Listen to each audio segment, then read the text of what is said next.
Welcome back from that break. Well, you know what day it is. It is the 25th day of December, and it's a special day and a day of celebration for Nigerians and the entire world. But we thank God for life and a Merry Christmas to all our viewers around the world. Merry Christmas, all of us from Kaftan Television is saying a Merry Christmas to you all.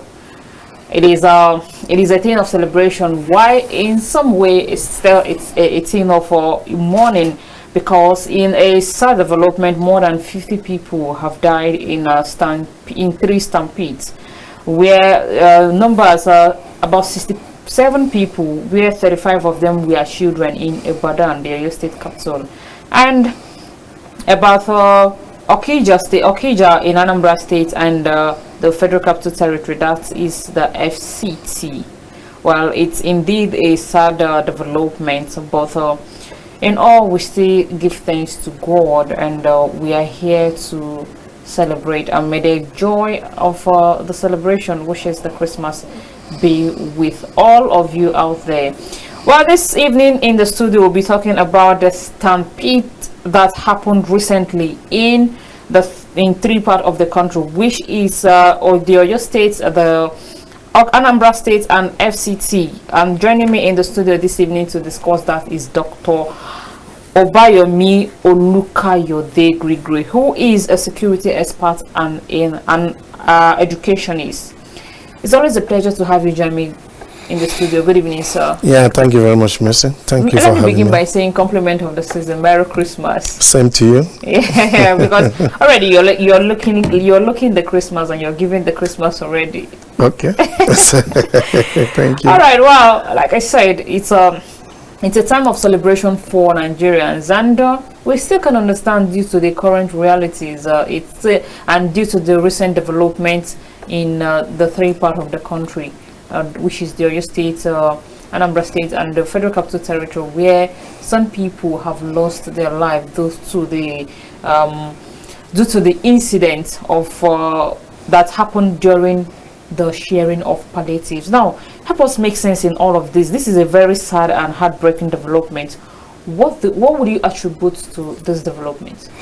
Yeah, thank you very much. I just want to, maybe before making my comments, just share in this my sympathy with the families of those who lost their dear ones during these unfortunate incidents in the southwest, in the southeast, and in the central part of the country.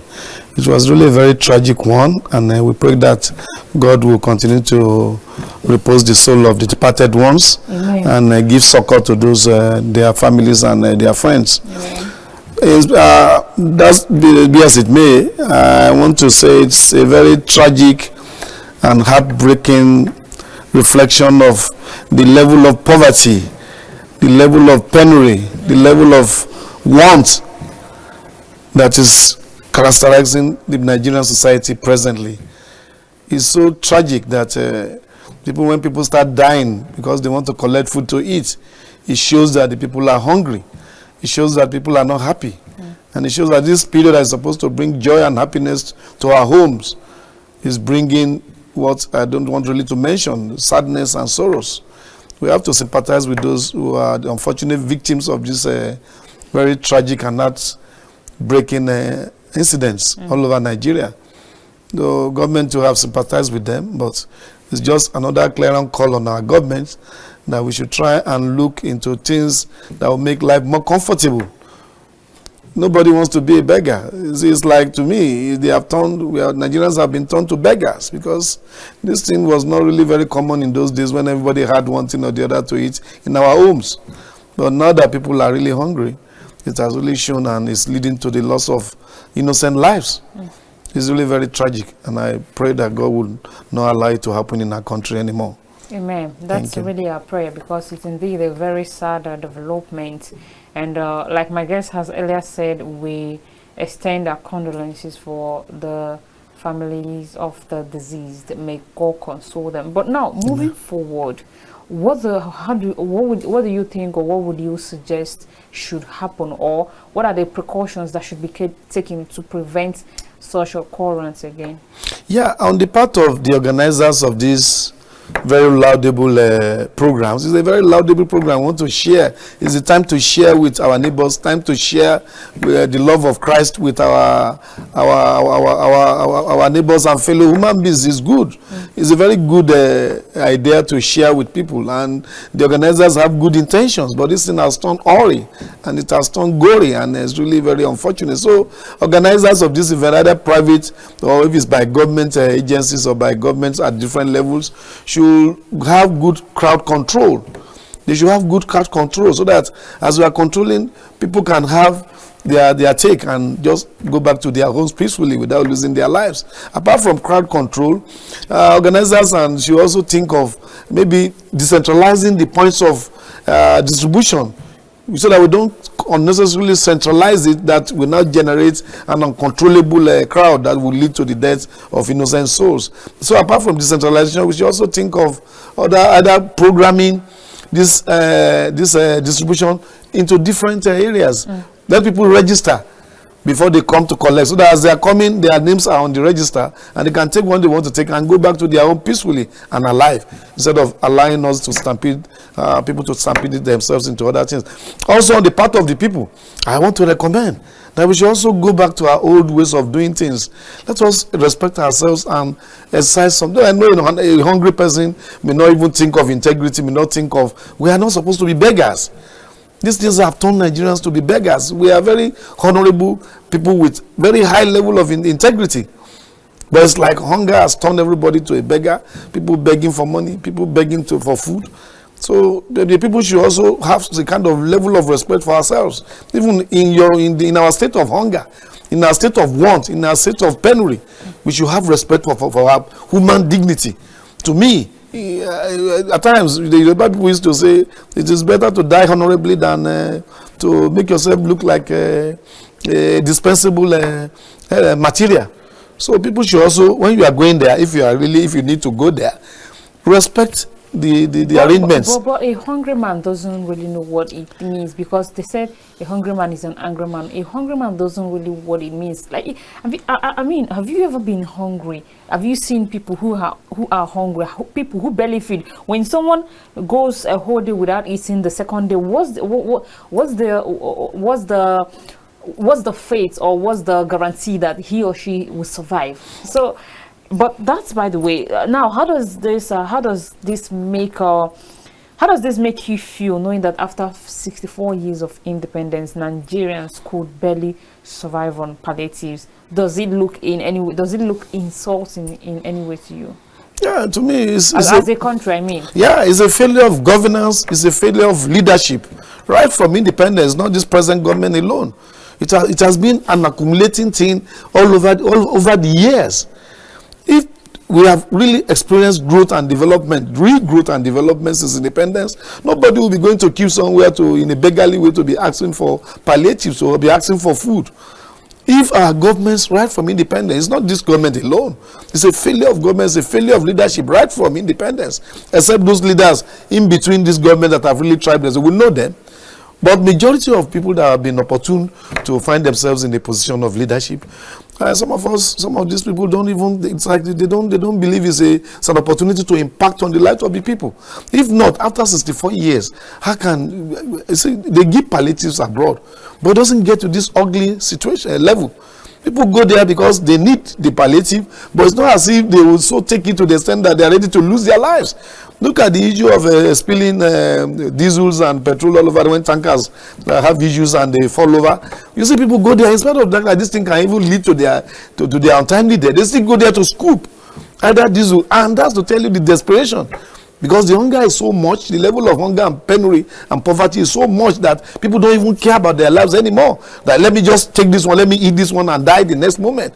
And that should not be, that's a suicidal kind of a disposition, which is not good for our society.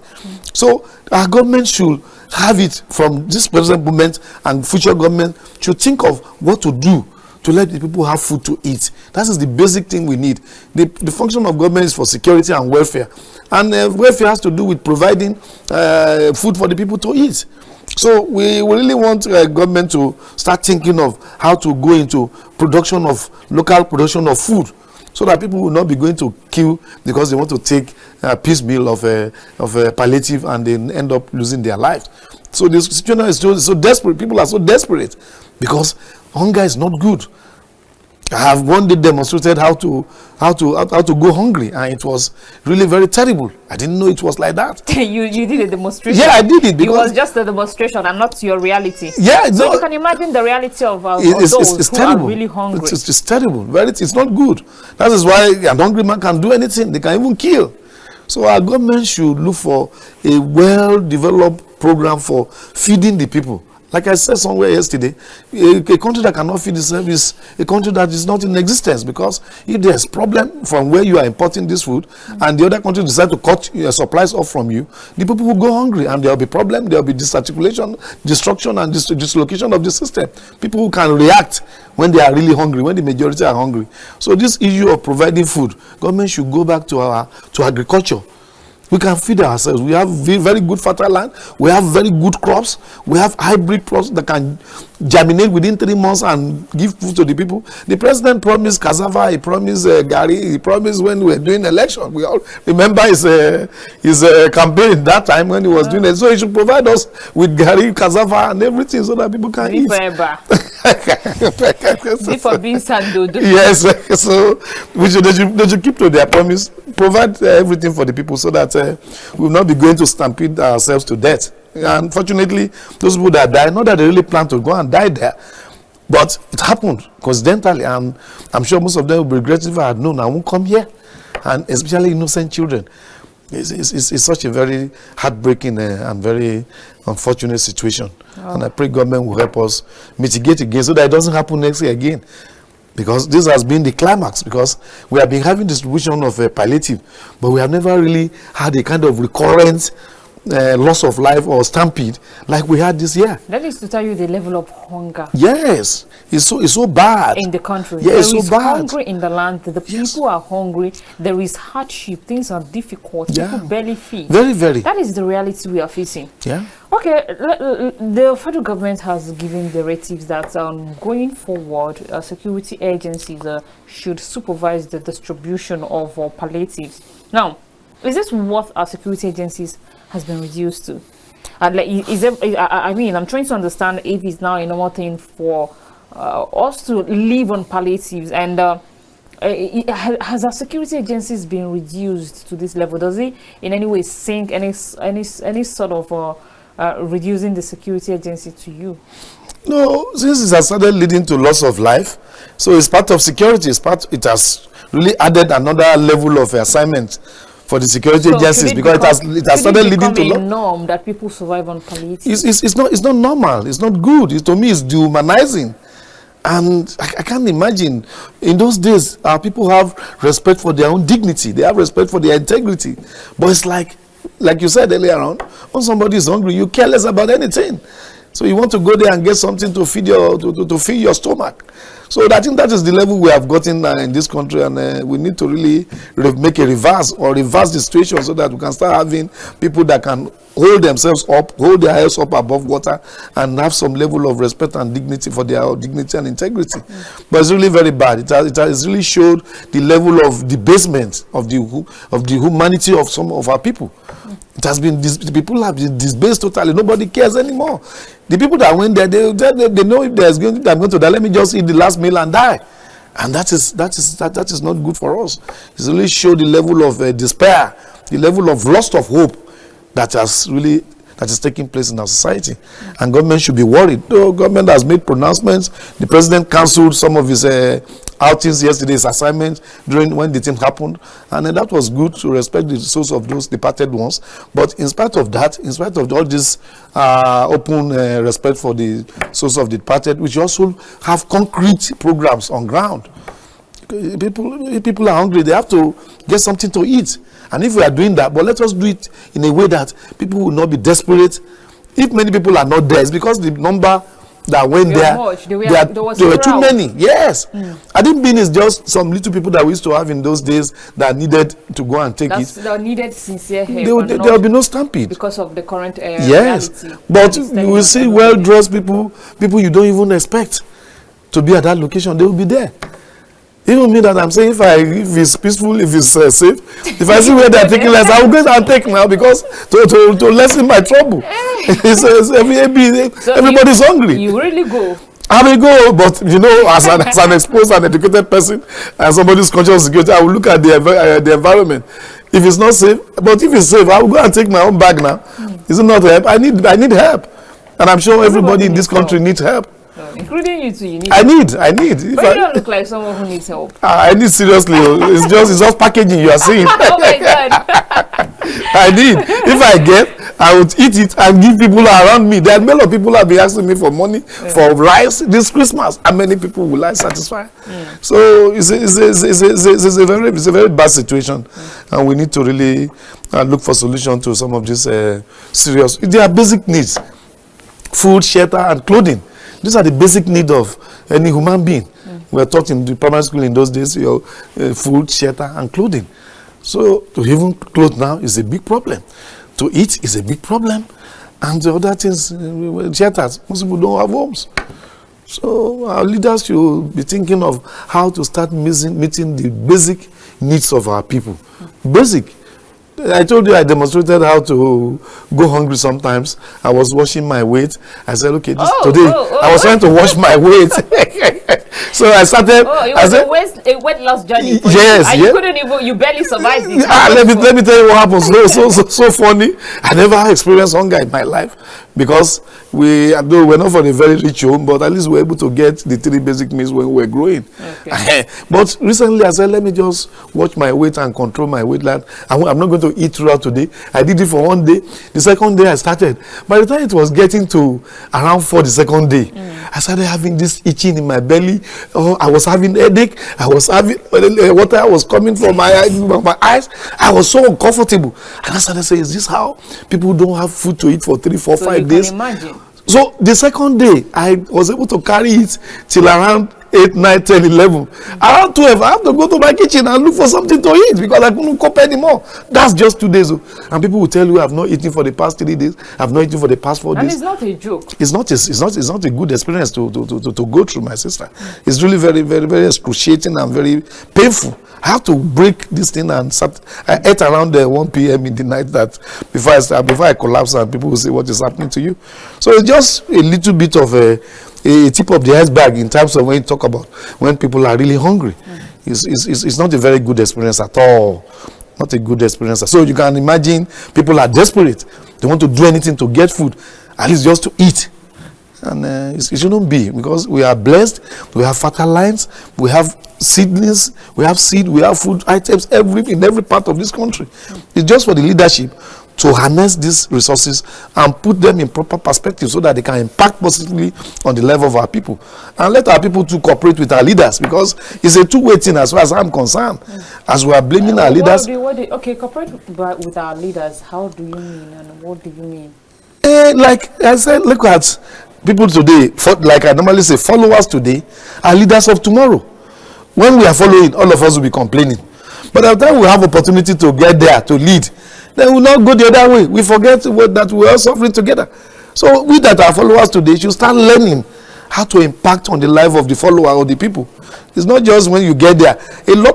Somebody said a lot of people are waiting just to have the opportunity and do the way people are doing it. So as we are talking that our leaders should do it, we should also be talking to the followers, because it's from the followership that the leadership emerges from the leadership emerges from the followership. So if you're a follower today, start preparing how to be a good leader, so that when you get there, you'll be able to make impact on the life of the ordinary people.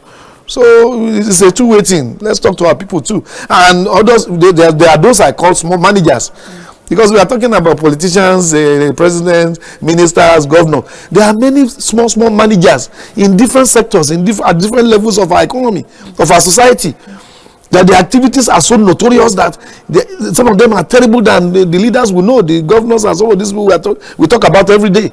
So wherever you are as an individual, what impact are you making there?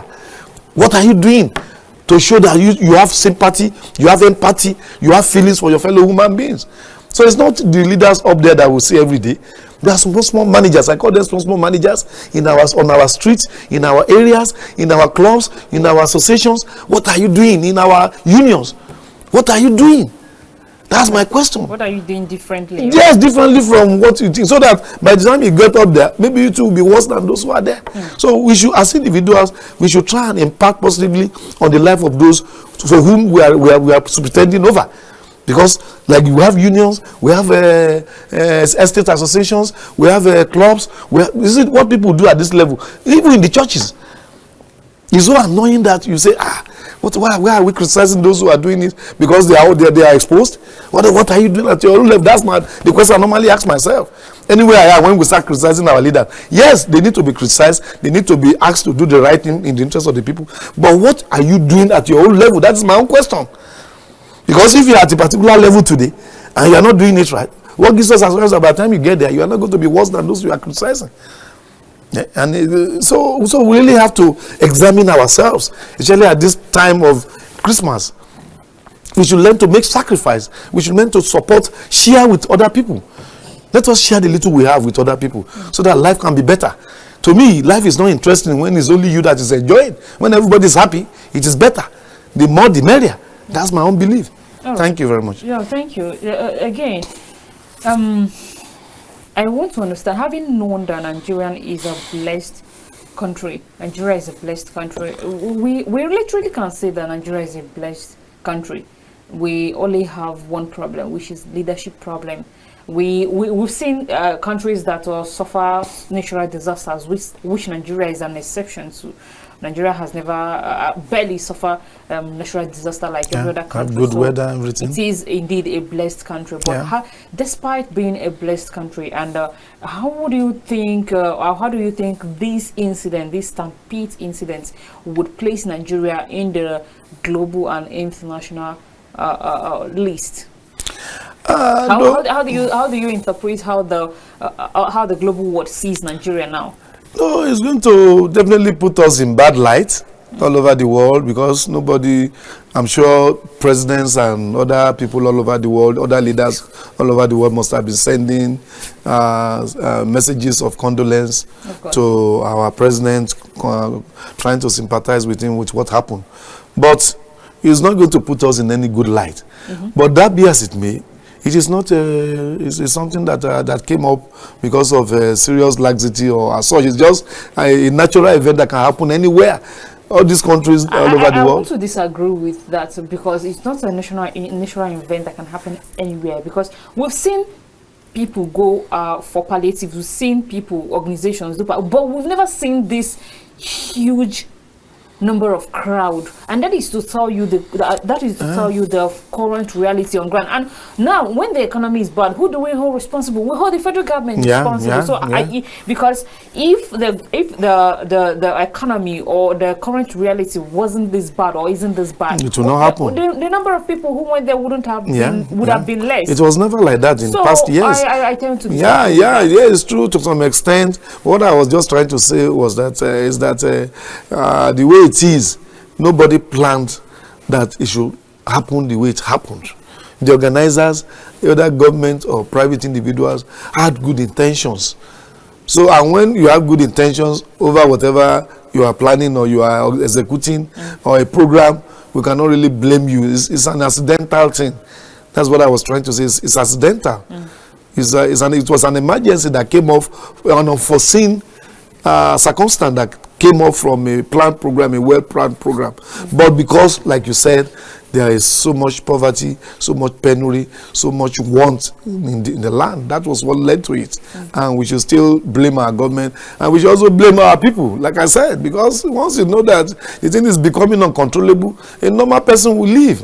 Even at least nobody planned to go and die there. I'm sure those who died never planned it. They were just thinking, maybe I can survive and get whatever I want to get and leave the place. But the thing turned in a way that they were caught up in that serious, unfortunate incident.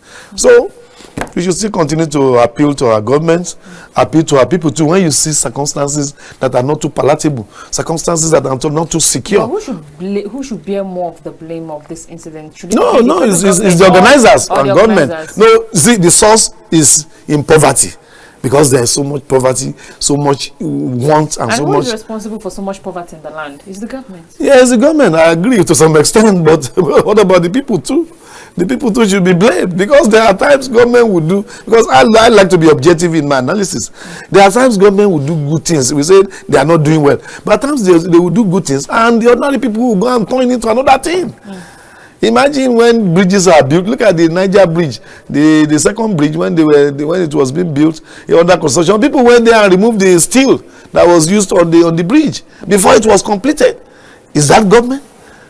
If you say government has not built a bridge for us for as long, and another government came now and started building it, people will now go there to go and destroy, what's it called, vandalize it, and go and use it for their own private business. It's not good. So our people too should learn to be patriotic. We should learn to, patriotism is a kind of, it's a feeling that should come in situation when the interest of the nation and interest of the people are they are in consideration.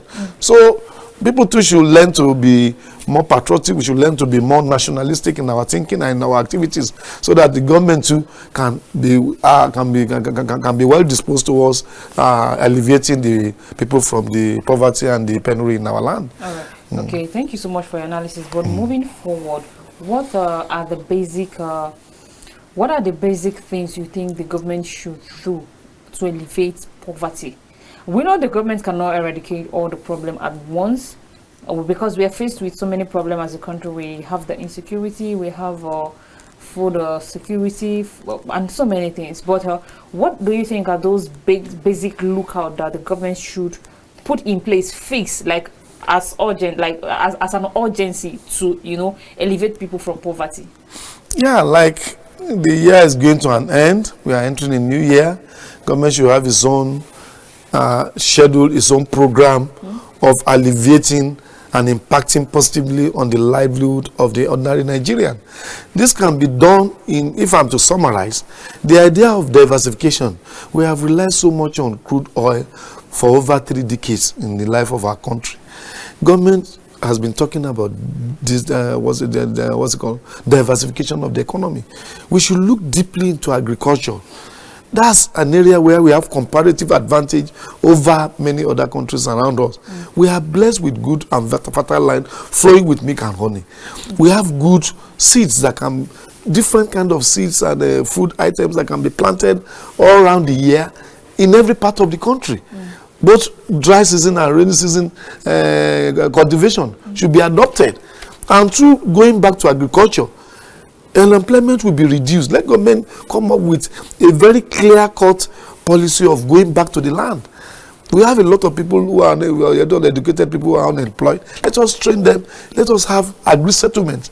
With that, we can produce food. Then that will also reduce the amount of foreign exchange we'll be looking for to bring in food. If we can produce food locally, it will help satisfy the food needs of the people.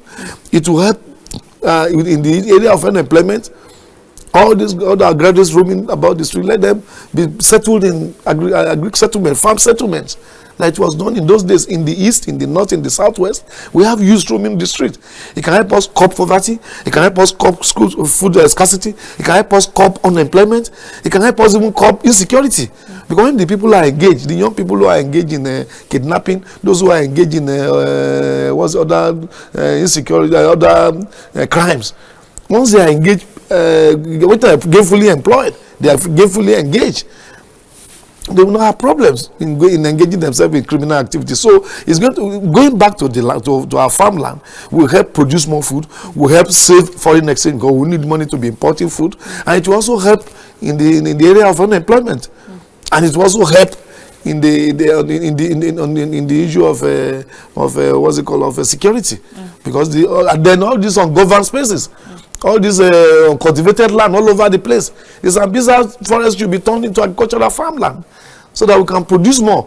It's because these places are ungoverned, they are left to fallow like that. That's why the people use them as cover for their nefarious activities. So all these things, agriculture can help us solve a lot of problems. Let government be serious about it, and they should give support and palliative to those who want to go into agriculture. Encourage them, give them more incentives so that people can go back to the land. And that will help us solve a lot of problems that is seriously confronting our nation presently. All right, thank you so much. But then let's look a bit. Mr. President had his first ever media shot since assumption into office after 18 months, though some people have argued that it's been 18 months since into his office. So why now? Why did it take him so long? But that's, by the way, that's not the question here. The question here is, having listened to Mr. President's media shot, do you think some of the things he said addressed the needs of Nigerians? You see, the fact that he has not really spoken directly to Nigerians since he assumed office over a year ago does not really show the type of does not really support the type of democracy we are practicing. It's a democratic system, and our leaders should learn to talk constantly with the people, relate constantly with them, exchange ideas with them, rub minds with them. It's part of the tenet of democracy. You talk, the people gave you mandate to rule over them.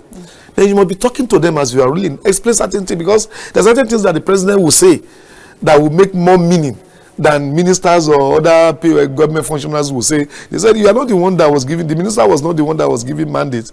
So the president should talk more with the people, speak more to the people, and have dialogue. Like he did that time, we were able to know his state of mind, we were able to see his disposition to many things, and he said many things. And while we are doing this, we should also have respect for the dignity and the integrity of the ordinary people. Well, it is these people's mandate that they are using. Whether governors or president or whoever is in a public office, we are using the mandate of the people, whether directly or indirectly. We should learn to respect them. Now that we have power, you know, before they came to office, they went to the localities, they went to the villages, subnationals, to seek for the support of these people. And after getting the support, we should not treat them as if they are dispensable materials. So they should talk to them, talk reasonable to them, and with respect, I believe. Because there are certain things people will mention that as if I've done it, there's nothing, that is the best for you. No. What if you say you are leading a people? Do what the people want. Though some of the times you need to take hard decisions, but it's not to say it in a way that they have done it, and we don't have to play God. I don't believe in people playing God. We are all humans, and there's nobody that has monopoly of knowledge. We should rub minds with the people. We have the people's mandate.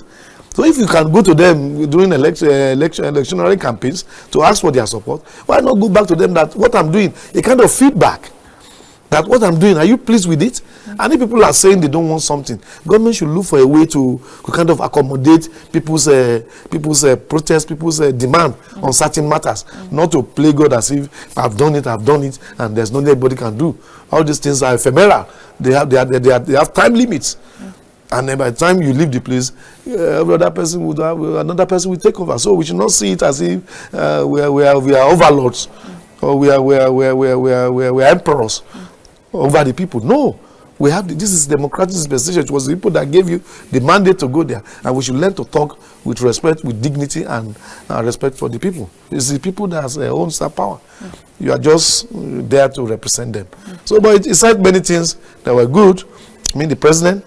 Okay. But there are certain things that needs to be. I mean, the managers of the president should also do a lot of their own work before. But he should do more of talking to the people. He has started well with this one that he did. He should do more of talking, relating with the people, exchanging ideas with them. And when people are clamoring for something, let our leaders look at that their clamor, that their request, what they say they want, and if they can integrate it into their program, it's good. That will help.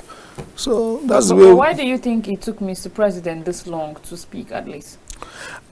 For me, I think you see, I think it met a very terrible situation on ground, especially the economy, and I'm sure he must have been grappling. You know, when you're outside government, the way you look at government is different. You think if I get there, I can do it just in a minute. I can change the naira to dollar 1 for 1 in 2 days. We will be talking. But by the time you get to the reality of the situation, you see the reality. You are confronted with an empty treasury. I think you definitely have a rethink. Because the kind of idea you are having, as if I can solve everything within a day, the reality will confront you. And definitely, I'm sure maybe he was calculating and seeing how he can solve some of the immediate problem. And they made some pronouncement as they came in. Solve some of the immediate. So which one would you say he has solved so far since assumption into office? Which one has he really solved? I mean, I'm not the spokesman of government. They are saying they are trying their best, like I said on the program. But you said maybe perhaps he was trying to get something sorted out. So, yes. No, definitely, I'm sure getting to the reality of the situation on ground when he first came, I'm sure an average person would be a kind of confused that where do I start from? And like people have been saying, they made some pronouncements on the day of inauguration that really threw the whole economy into a disarray. And that can confuse can make anybody want to go quiet. That this thing that I have done, because the impact of that on the economy and the livelihood of the people was so much that everything changed on the negative. So that may make him just to be quiet for some time, to strategize and maybe recalculate whatever they want to do. So now that maybe they feel that things are getting a little bit clearer, I'm not saying better, clearer. Maybe now he will start explaining. But they should talk more with the people, relate more with the people, talk to the people, because you came to talk to us when you were looking for the mandate. So there's no point refusing to talk to the people now. Continue to explain your policy, the direction of your government to people, so that people will know where you are going to, and they will know the destination and the aim and the objective. Because at times when people are not in the know of what you have in mind or what you are planning, people may have the tendency to say nothing is happening. But they should learn to explain things to the people. It's a democratic situation. It's not a military dispensation where you just do the rule of the thumb. No. So I'm sure you've seen the controversies around the tax reform bill, which is before the National Assembly for passage. And but when Mr. President was asked in that regard, he said the tax reform bill has come to stay. I don't know what your reaction is about the tax reform bill, because I haven't spoken to you about that. But then he was also asked about if he had regret removing the subsidy, and here is what he replied. I quote, according to President Bola Tinubu, "We cannot continue giving away subsidized fuel while neighboring countries benefit at our expense, like Father Christmas. I have no regrets about removing the subsidy. It was necessary. Borrowing is not a crime if used judiciously for long-term projects. We are investing in critical sectors such as roads, internet access, electricity, and power generation." These are the words of President Bola Ahmed Tinubu during the media chat yesterday. So then I'm going to ask you those two questions. Do you think there is need for Mr. President to regret why removing the fuel subsidy? And again, he said the tax reform bill has come to stay, despite the controversy surrounding it, the opposition from the northern governors and the rest of it. What is your take in all of this? The idea of regretting or not regretting should not, to me, as far as I'm concerned, should not be the issue. You have taken a position. The deed has been done. Yeah, you have taken a position, and you have been defending this position. And whether you have a regret, the person has regret or not, should not be the issue. It should be a way. You should have a way of explaining more, and he did that. But that be as it may, the pains that accompanied the enunciation of that policy is what should be addressed now. Well, not whether somebody is regretting or we are not regretting. The pains that came with the enunciation of that policy, which the president thinks is good for the country, should be addressed. Because it is not really good for the country, if I may ask. That's what they are saying, and we are waiting. You, as Dr. Olukayode, is it a good decision for the country?